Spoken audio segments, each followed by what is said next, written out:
All right, recording is in progress. As always, the first 7 minutes of our conversation is always good. Then we record it, and then we record it.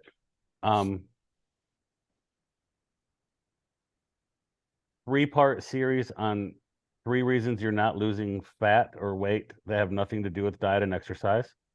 What was number 1? Do you guys remember? Hormones. Number 2/A, B, and C were your gut issues. So we did 3 gut issue videos. And today is environmental factors. Okay, right? And when we think of environmental factors, obviously I'm going to pull up something real quick.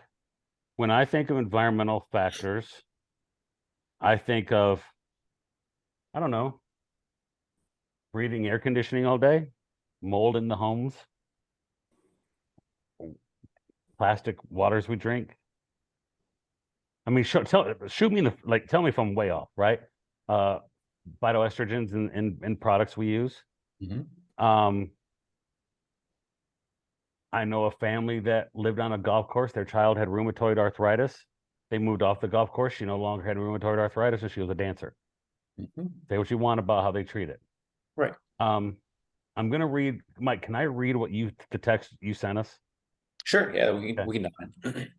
Mike, we were talking about it. Me and Gray are like, lotions, household products. We're like, shampoo. Yay, shampoo. Let's poop on shampoo. Here's where Mike comes in. Mike says, I really want to discuss the paradigm of disease versus health with regards to lifestyles and how we're focused on germ and terrain theory as a society, and why we need to be focused on all of the key lifestyle tenets which our group espouses. Essentially, the idea of, do you want to die fast or slow? Okay. We can also discuss toxigenic exposure, circadian rhythms, environmental considerations, mold, pesticides, etc., and how all of those contribute to change in the gut leading to chronic illness. I think one of the things you said that is the biggest right here is essential the idea of, do you want to die fast or do you want to die slow? I'll add to it. Do you want to die well, or do you want to be miserable the last 15 years of your life? I've seen some research, and God, who's the crazy guy that always fights everybody about muscle volume? Talking about Lane Norton? No, the other guy. He wrote all the body O. He's a really big body opus rapid fat loss guy. Oh, Lyle McDonald. I got kicked out of his group. My claim to fame. I got kicked out of his group. Why am I not? Lyle McDonald says there's no research that says health and fitness and eating better makes you live longer, but there is research that shows it makes you live better. That a majority of majority of life expectancy is based off solely genetics. Okay. I don't know. I don't look into it, but it's interesting. But it does lead up the fact: do you want to die well and age well, or do you want to have these comorbidities for the last 10 years of your life and be absolutely sick and miserable? Because I'm telling you right now, they lead to other problems, right?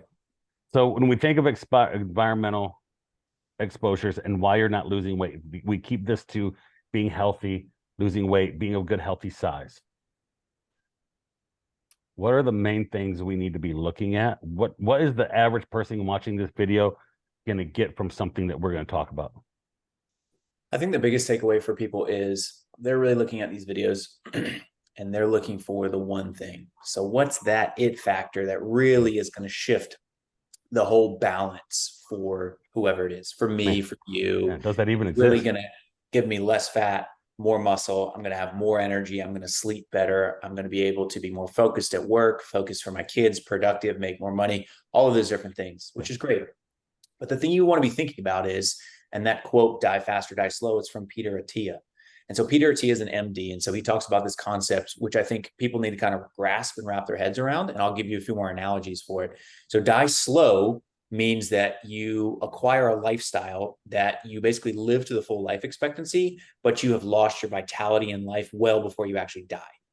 So you might live to be 75 or 80, but really you have lost the ability to do all the things that you love to do. And you've also lost your energy. You've lost pain-free movement. You've lost the ability to sleep well, to eat well, to move well, to think well, decades prior to that. Versus the flip side of that is I want to die fast. So maybe it's a acute issue where you live to be 95, but all of a sudden you just pass away in your sleep. And that's really the goal of what we're going for. We want somebody to not only have longevity in life, but also quality within that longevity. And so the other thing you want to be thinking about as just a general paradigm within our society, we are sold the idea that humans wait to break. And then once they break, then they go to the doctor and they get fixed. But you really want to be thinking about kind of two different people in this puzzle. So do you want to deal with firefighters or do you want to deal with contractors? So imagine your body like a house. And so if that house is on fire, you need the fire department there, right there, to basically douse the house with water, to be chopping down the front door with an axe to get inside and remove what's valuable to really save that structure. The flip side is once the fire's out, you need a general contractor who is going to be able to remodel that home in a safe and effective way to prevent future fires. And medicine is the firefighters. They're not the general contractors. So you're not going to go to your doctor. Generally speaking, there are some very good ones out there, but they are kind of far between. So I'm not trying to throw a general umbrella here over medicine, but insurance companies get involved in this conversation. They limit what people can and cannot do, even if they have very, very good interests in preserving patient health. So once the fire is out, if the fire department continued to stay there, they would serve no purpose at that scene anymore. So that's where you want to be then working with a contractor to say, hey, how can we put in sprinklers and fire alarms in the future? The fire alarms in your house are going to be things like lab markers. They're going to be also at-home tests that you can do. There's a very simple one that came out of Brazil. Can you stand up off the floor without using additional points of contact? So your hands, your elbows, all these different things. And so it starts from a score of 10. Every time you touch the floor with an elbow or a hand or a knee, you lose a point. And generally from that study, they found that the more points that you lose, the more times you have to touch the floor, it generally correlates with a reduced longevity in life and an increased risk of all-cause mortality, all the things that could potentially kill you. I've heard you say that before, where you've said if you want to look at a functional human, you said this years ago. If you want to find out how functional a human being is, watch them get off the floor without using their hands. Right. Or just watch them get off the floor. Totally. Like sure. You see people groan and roll and yeah, that makes tons of sense. Yeah, absolutely. So really, and this is the paradigm that when we zoom out from all of this nitty-gritty detail, you want to be thinking about, where am I at on that spectrum? If you're having an acute fire, so if you're having a heart attack or a stroke, yes, you need wonderful firefighters who are extremely smart at what they do, that are going to put the fire out, help you preserve that building. I.e. good doctors, right? Absolutely. We need good doctors. 100%. Yes. You break your arm. That's important to say, because I don't want someone to watch this sometimes and be like, watch the video with all those guys. They hate doctors. That's not, I don't feel that way at all. I know some great doctors. And like I said earlier, some of this is not their fault. Their fault, meaning those providers directly. Some of it is the system that they are forced to work within and the amount of loans they accrue during school and what they have to pay back. It's a very convoluted issue. So that's where if you have an acute issue, medicine works wonderfully well, saves lives every single day. And if you have a chronic issue, though, the vast majority of individuals living with chronic issues, even when you take medications to shift their lab markers into a normal range, do not generally do not feel better, have more energy, and sleep better. Generally speaking. So if you have high blood pressure and you're stressed up to the max and you take, let's say, a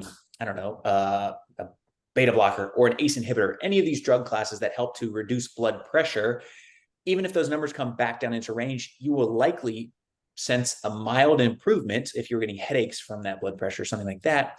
But as a general rule, you're not going to have more energy and you're not going to be more focused. All those other factors that are kind of subjective, those things generally don't change when you start to shift those health markers back into the normal range. So this is where you need to understand the paradigm of, here's what we're taught from a very early age. You wait to break, just like your car. Once it breaks, then you take it somewhere, somebody else fixes it, and then you don't worry about it again until it breaks again.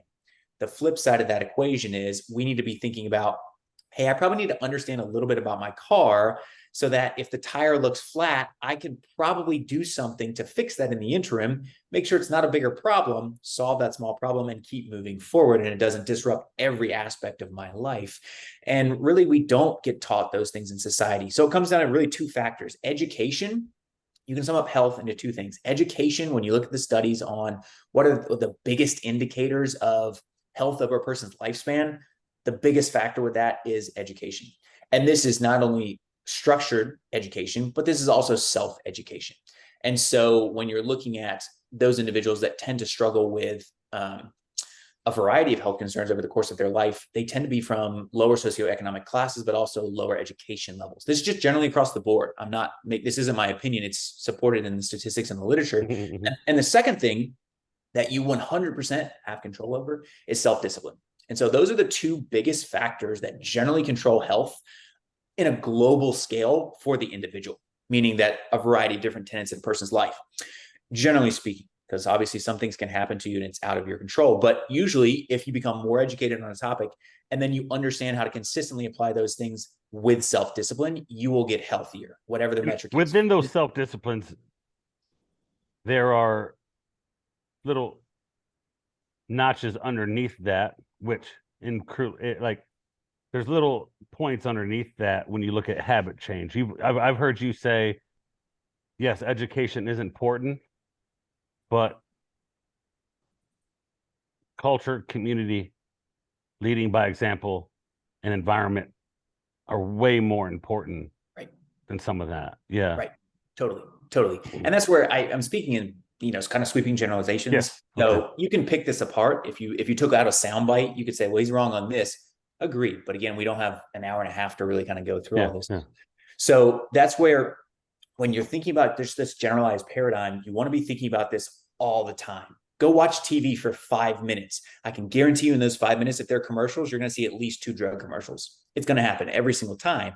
And again, this is the idea. Something's broken. We're going to give you the solution. So you don't really have to work that hard. Anyone that tells you don't have to change how you eat, sleep, move, think, or really breathe, that could be the 5th one that you throw in terms of your day-to-day life. Anyone that tells you don't have to change one of those 5 tenets and you can still become healthier and feel better, they're lying. Like, I'll just tell you flat out right now. So if someone wants to pitch you on this idea of, hey, you can still do whatever you want, eat whatever you want, live however you want, lack sleep, live on caffeine, and I'll show you the way that you can still feel better. All you got to do is take this one pill. I'm just going to tell you right now, it's not going to work. How many times have we heard that? Hey, what if I told you can lose fat without changing your lifestyle and stop eating all the things you like and don't even have to work out? Look at this person. They lost 10 pounds. Well, things like that were phentermine, right? It's the Ozempic of today. Oh, it's the Ozempic, oh my God, I'm so tired of hearing about Ozempic and on all those things. I don't think I even watch it anymore. I'm having clients ask me about it. I had a client that wanted to lose 15 pounds, and her doctor said he'd give her Ozempic. And I talked her out of it. She's down 6 pounds in a month. It's crazy. Like, I have a client who their doctor recommended it and she already doesn't eat enough. So I'm just like, you're suppressing your appetite even more. Does she lift weights? Ozempic. What? Does she lift weights? Very lightly. Okay. If they're going to take Ozempic and not lift weights, they're going to burn muscle, bottom line. I think the other thing too with Ozempic is because some people watch this conversation and be like, well, you guys are anti-pharmaceuticals. Not at all. Not at all. My point with the Ozempic is there's going to be certain people that the risk reward profile is strongly favored towards taking the drug. So if it's going to prevent them from gaining more weight and getting type 2 diabetes and all the other complications with that, yeah, absolutely. All for it.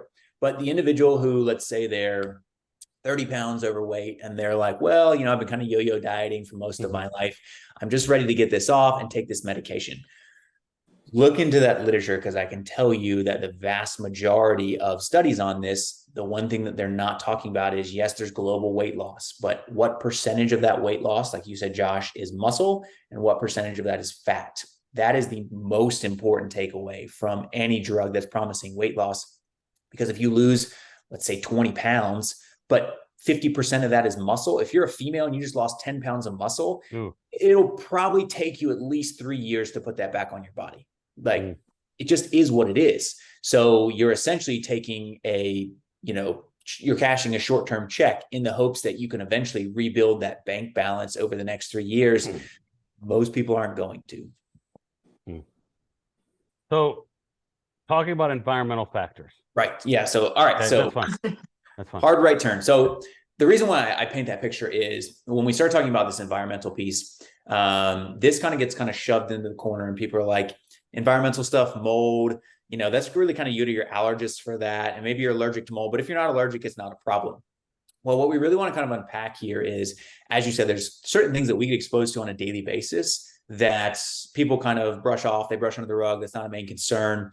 And the first class that we should probably kind of talk about in a broad generalization is kind of your stronger smelling compounds. So think of these as like your Glade wall plugins and your Febreze air fresheners. Even sometimes they might be like scented trash bags now is like the new thing. So everything has to have a certain smell. So when you look in the literature, initially these were just a kind of interesting marketing ploy that came out. Hey, we'll make your trash smell better.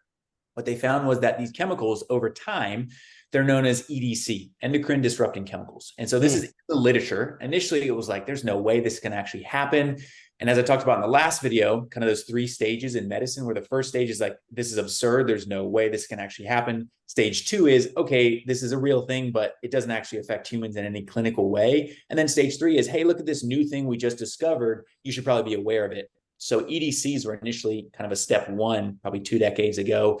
Then kind of, I would say maybe within the last kind of 5 to 10 years, it became, okay, they're there, they might disrupt some things. And now it's like, oh, by the way, these really strong smelling compounds that linger for a long time, we now know these disrupt thyroid physiology. We now know these disrupt endocrine physiology in terms of estrogen, for example. So the way these work is 2 of the most common ones are called parabens and phthalates. So when you spray something on your body, let's say it's cologne or perfume, generally those, if they're higher end, they have less of these chemicals. But if they're cheaper, they put more of these chemicals in because they cause the smell to linger longer. So you get a better consumer response to the product. So the person likes that product more because the scent stays around longer. The problem is, though, those chemicals tend to actually mimic estrogen within the body.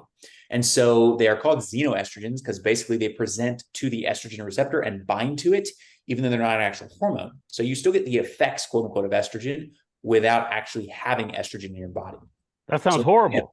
Right. So in females, this can become tricky because it can mess with your cycle. In males, this can precipitate things like gynecomastia, or the growth of breast tissue in males.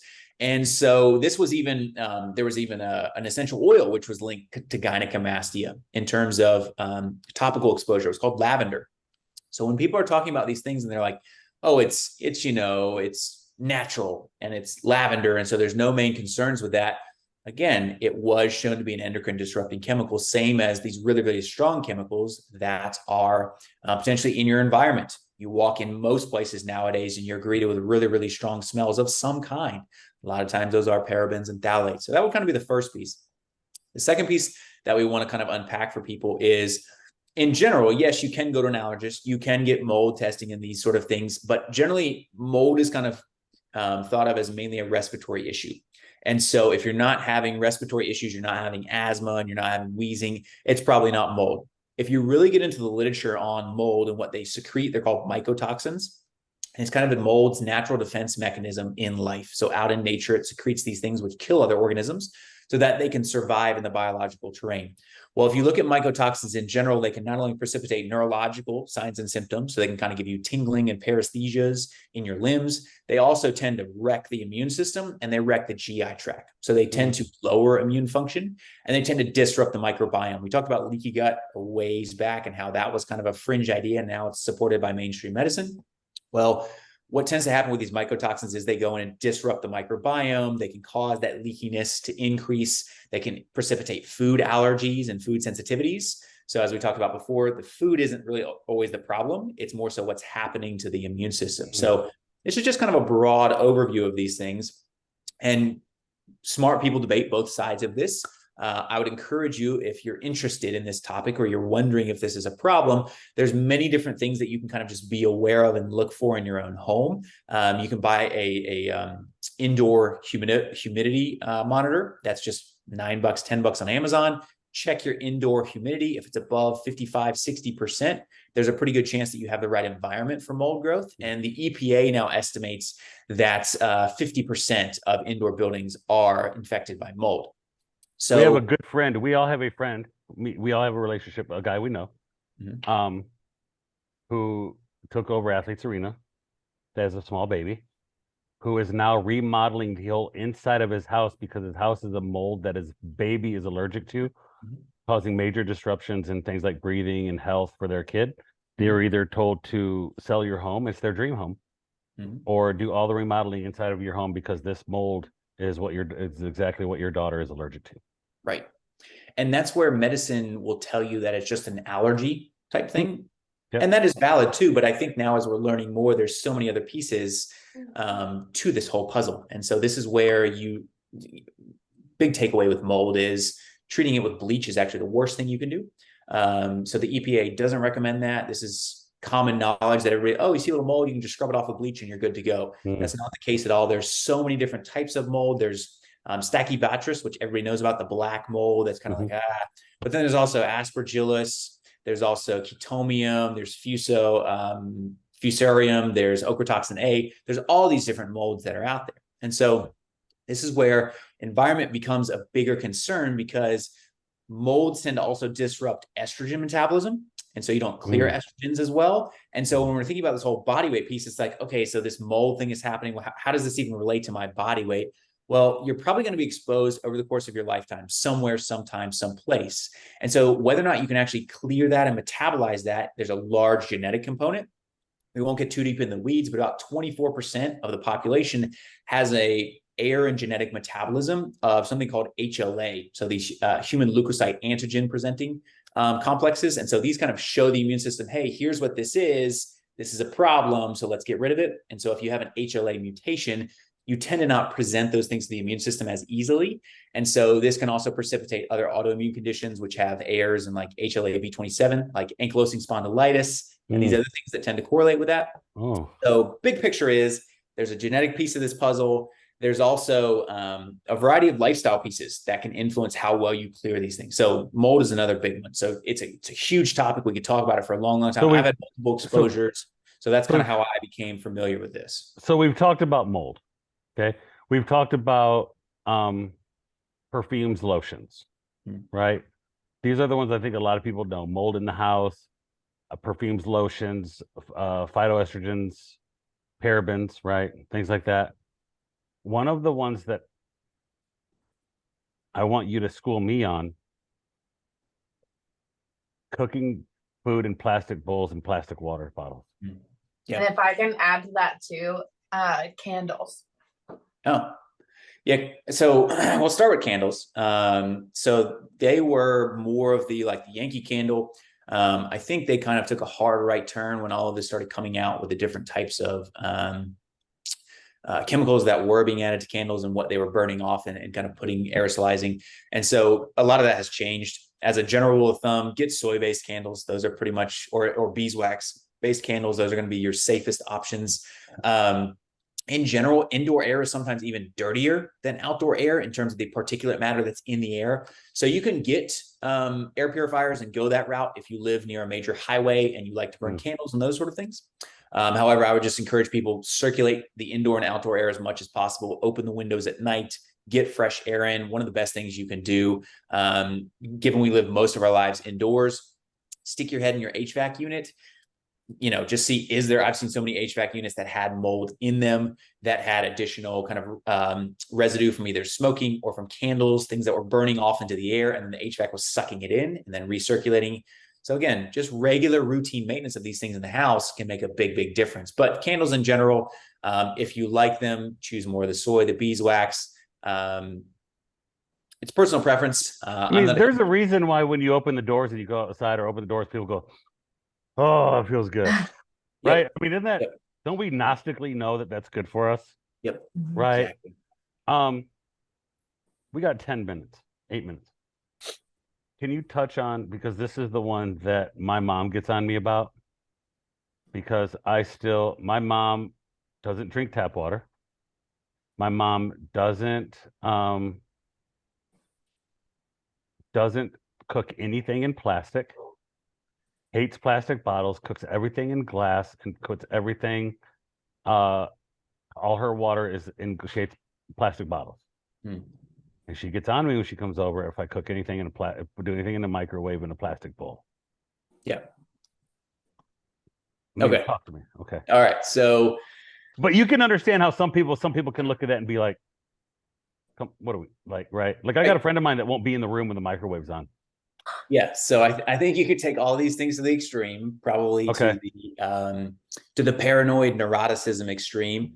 I'm definitely fine with microwaves. I know some people that won't even use them because they're so concerned about them. I know some people who won't live in certain areas that have too many Wi-Fi routers. So again, you can go really far down the rabbit hole. I think in general, if you're a resilient human being and you're doing many of the other things, they potentially offset some of those needs to be as cautious. Now, plastics, the main concern with plastics is, are you heating them? So if you're storing things in plastic in the refrigerator, really not as concerned about it in terms of like Tupperware and those sort of things. If you're taking that Tupperware out and heating it in the microwave, yeah, I would definitely not recommend doing that, because as soon as you heat that plastic, you are getting leaching of all those chemicals into the food itself, and then you're going to ingest those. And this is the main concern with tap water that's been bottled, because that's what a lot of bottled water is. People think it's purified, but most of the time it is just tap water.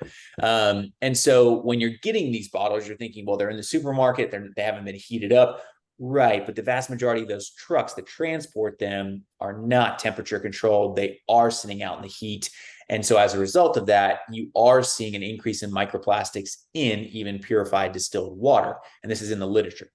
And so that's where it becomes a bigger concern if someone is drinking that fairly consistently. I always tell people, from a day-to-day basis, use stainless steel, use glass as your everyday water bottle. But if you're at the beach or you're at the lake or something like that, like, don't be that hyper neurotic person who's like, sorry, I can't have any water that's out of glass, or that's not out of it's out of plastic bottles.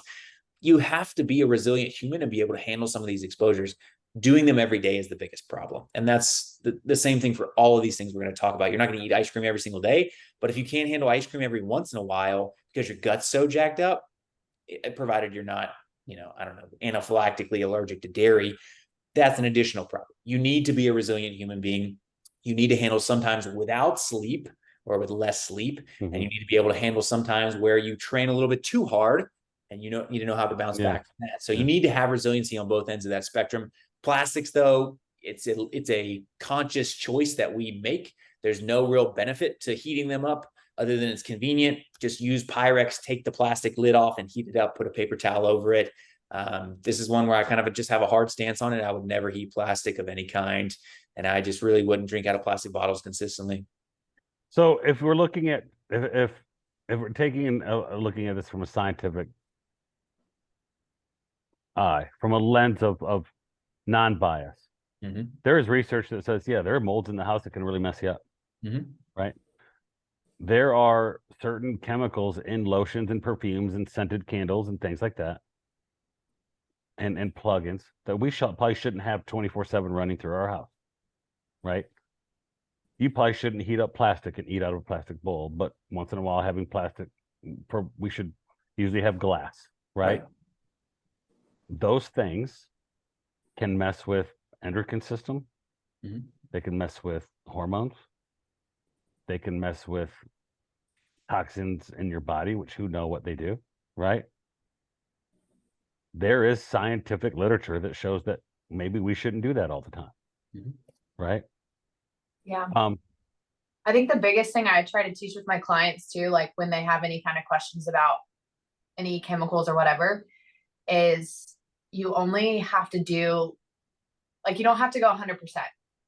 Yeah. It's really hard to go 100%. I'm not going to give up my really nice shampoo. I love my nice shampoo. I'm not going to go and get like a super natural shampoo, mm-hmm. but there's definitely things around my house that I could limit, like heating things up in plastic. I can get a plate out of my cabinet and heat it up on a plate, Yeah. So I'm just like, you have to do it in phases almost, and just get rid of the things that aren't as important to you, like things that you can live without. You can probably replace your candles pretty easily. And from there, you can keep building on it and see what you like. I switched deodorants.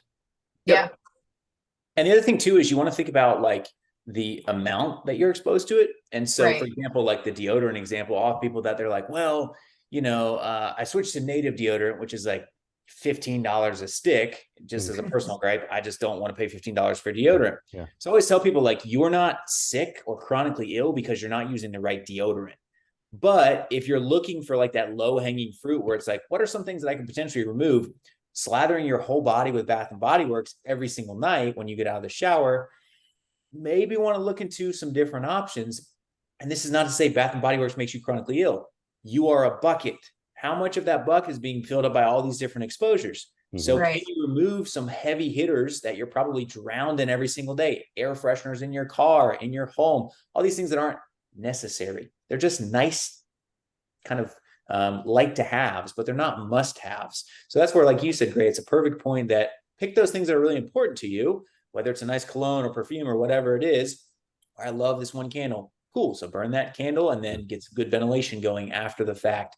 Make sure that if you're utilizing this lotion on your body, that maybe you're spending some time in the sauna throughout the week to help get rid of those things you're exposed to. There's ways to offset these things. The more of these things that you consciously choose to do, knowing they're bad for you, when you have a negative health outcome, you shouldn't be surprised. It's Right. all fun. It's all fun and games until you have low energy, you can't sleep, you can't lose weight, you feel like crap, and you find out you're working in a place that has asbestos poisoning. Right. It's all fun and games until it happens. It's all ha ha. Oh, those guys are crazy. I'll Oh, be that's just- fine. I'll be fine. Don't worry about me. It's because we had a client that me and you worked with, Mike, that, and you asked her straight up, you ever worked someplace with asbestos? She goes, yeah, I worked at a Best Buy and we had that issue. We had to move out the building. Well, it's all fun and games until it happens to you. It's all fun and games Yeah. until it's your daughter that's got rheumatoid arthritis from living on a golf course, right? It's all fun and games until it happens to you. I'm not an alarmist. I've never been an alarmist. I'm not an alarmist person. But if you can manage some of these things, it might happen 2-3% better, make you feel 2-3% better. You add that to a healthy lifestyle. You take that out. You add that to some other things. All of a sudden, you're feeling 15-20% better, and life's a little bit better. The other Yeah. thing too that like people need to take away is like a lot of these things seem like very minimal issues, but like you're like, well, I live on a golf course. Like, what's the big deal? Or, I work for True Green Chem Lawn and I just spray lawns all day. What's the big deal? Yeah. Please, if you're very concerned about this or you're interested in it, you think it's cool, go look in the literature on one of the most common precipitating factors of many of the leukemias that we experience as adults. Oh boy. Yeah. A lot of it is pesticide and heavy chemical exposure, whether through occupation or whether through location, geographically where you live, downstream runoff, and all these different things. So watch Aaron Brockovich. Yeah. Yeah. I would just throw that out there. Go and do your homework. You need to be educated as a consumer. Yeah. And Well, I I'll think- add, there's Go an ahead. Instagram that I follow that I really like that gives me good ideas. And like, again, you don't have to follow everything that she does, but it's called Just Ingredients on Instagram. And she just provides really low ingredient alternatives for everything that you use. Food, chemicals, all of it. All right. Well, this is good. This is the final one of 3 reasons you're not losing weight that have nothing to do with diet and exercise. We'll put it out there and we'll get them all out. I appreciate you guys. We did it. Yeah.